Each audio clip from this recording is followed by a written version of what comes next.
you were inside the court. Tell us now exactly about 3 to 4 top takeaways that the court said with regard to this massive verdict with huge implications.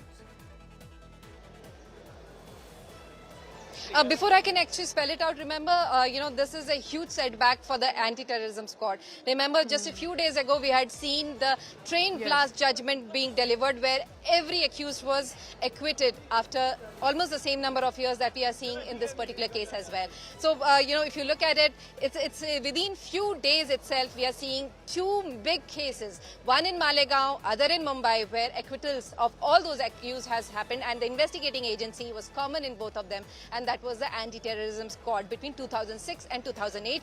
That was the commonality between the two. Now, in the court, we have seen that if you look at the entire evidence, the court was very clear that though this has been a huge incident, tragic incident which has happened in Malegaon, but just on perception and moral ground, there cannot be a conviction. There has to be cogent evidence, and that in this case was not present. The ATS and the NIA, and before that 2 other agencies. Remember, there was Malegaon police earlier, then the local Azad Nagar police station that had investigated these cases, and in all these 4 cases, the investigating agency did not really have. Right now, I'm joined by Nadeem.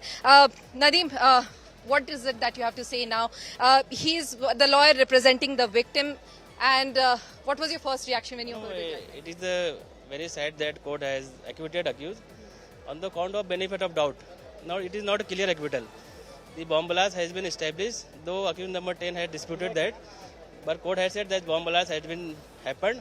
And court has also said that the compensation may be given to the 2 lakhs to the deceased and 50,000 to the victims. The compensation doesn't cover up for the entire tragedy that happened. But something that it has happened that the bomb blast happened in Malegaon, 29 September 2008, because the accused number 10 has disputed that. Throughout he said the bomb blast did not happen, but court had said bomb blast happened, but because of inability of the agency, the benefit of doubt given to the accused. So are you going to challenge? Are the victim going to challenge? Definitely we will see and we will challenge that, because we have independent right now. CRPC 372, we will not be independent to the NIA now. We can freely and independently we will move the appeal. करेंगे आप? जी इंशाल्लाह, हमारे advocate साहब ने कहा और हम इसके लिए कोशिश करेंगे. अभी तक तो हमने कोशिश किया और आगे भी कोशिश करेंगे. इसको चैलेंज करेंगे इस ऑर्डर. चैलेंज करेंगे. पहला दुख हुआ था ये, जैसे ये अनाउंस किया, दुख हुआ क्या? जी जैसे अनाउंसमेंट हुआ हमें खबर लगी तो दुख तो हुआ है, क्योंकि मालेगांव में बिक्कू चौक में बम ब्लास्ट हुआ है. हजारों लोगों ने देखा है और 100 से ज्यादा लोग जख्मी हुए हैं और 6 से 7 लोग जो है शहीद हुए हैं. ये तो पूरे मालेगांव के शहर इसके विटनेस है. बिल्कुल. तो now what will be the plan of action? Have you looked into? No, we will also file appeal, but we are expecting government should file in a within day, like they did in 7/11. We are expecting that they should be more vigilant, like they file appeal in Supreme Court against 7/11 accused. So we are expecting that they should also file. We will file independently. No way.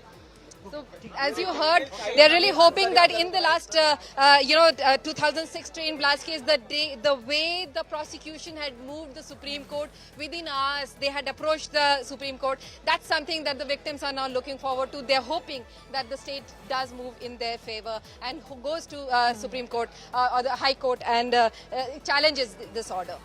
All right, big news coming in. That means the victims' families and represented by the lawyers will likely move and approach the higher courts as well, High Court, Supreme Court, thereon. All these are legal options that have been available in our democracy, but they've expressed that they are not convinced with the verdict that has come in. But also remember what the court has said. Court said that there was suspicion, grave suspicion, serious charges, but there hasn't been enough evidence on record to turn that into conviction, so thereby taking on the prosecution on the NIA. But what Vidya also said is a very significant point. Remember, just a few days ago, the 2006 Mumbai blast case verdict had come in, acquittal. Here as well, acquittal has come in. And the question mark, therefore, is on the Maharashtra ATS. Again, more political reactions meanwhile coming in. BJP leaders are all guns blazing now. They have started to speak. BJP MP in Lok Sabha, Ravi Kishan speaking. ये कहा था कि RDX लेकर के आए bike, सभी को court ने नकार दिया और कहा कि कुछ भी सबूत उसके नहीं मिले.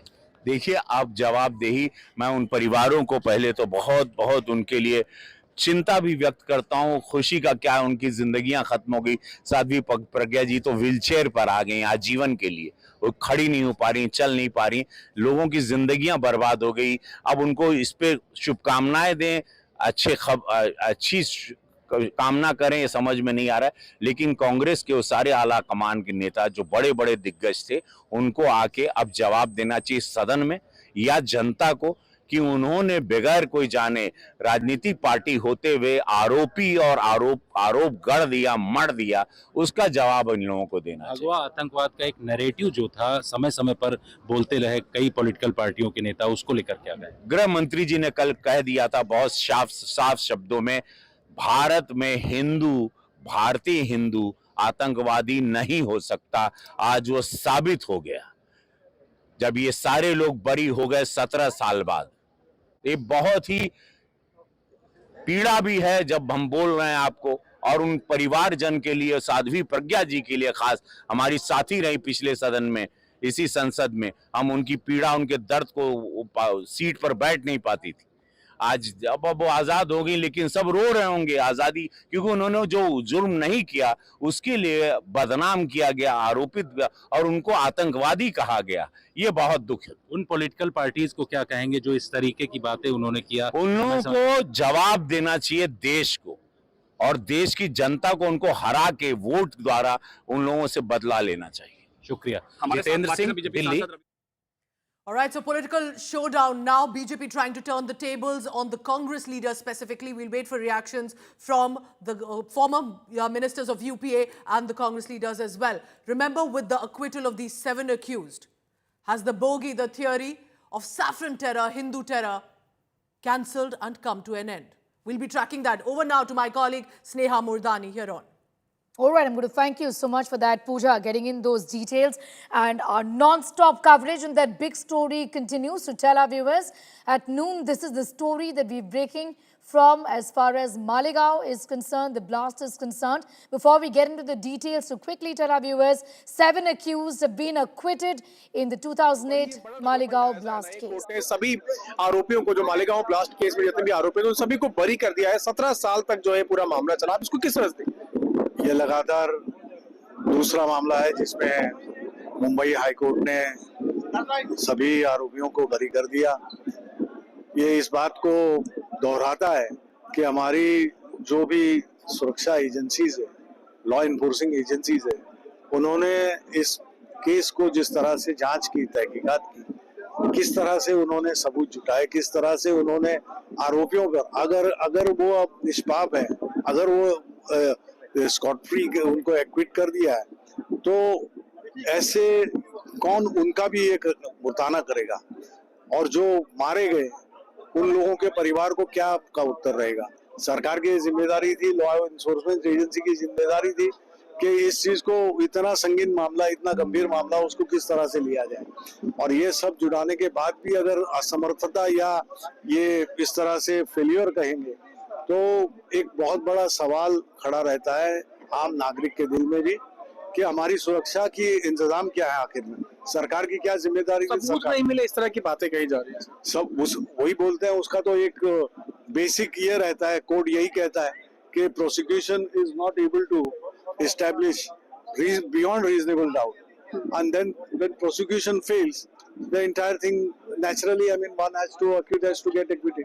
लेकिन सर आप जी तो ये जो 17 साल का पूरा ये हो गया, इससे महाराष्ट्र की सरकार को सोचना होगा कि हम कहाँ पे जा रहे हैं, किस तरह से। लॉ इन्फोर्समेंट एजेंसीज की हमारी जिम्मेदारी क्या है? चाहिए तो आप ट्रेनिंग में बढ़ोतरी कर दीजिए। कुछ ऐसे मामले जहाँ पे लोगों को सुरक्षित रखने के लिए, अपने महाराष्ट्र में लोग सुरक्षित है, ये सबसे बड़ी बात रहेगी। एक सवाल ये सर कि कल ही कहा था गृह मंत्री अमित शाह ने कि एक हिंदू आतंकी नहीं हो सकता। आपको लगता है कि आज के वर्डिक्ट के बाद वो चीज कहीं ना कहीं चरित्र? देखिए, आतंकवाद को, आतंकी को कोई धर्म या कोई रिलीजन नहीं रहता। आतंकी आतंकी रहता है, जो देश के लोगों के खिलाफ, जो जाने निरपराध या निर्दोषों की जानों के ऊपर खेलता है, जो तहस महस कर लेना चाहता है, उसका मकसद हो, तो आतंकी को कोई जात या कोई धर्म से नहीं है।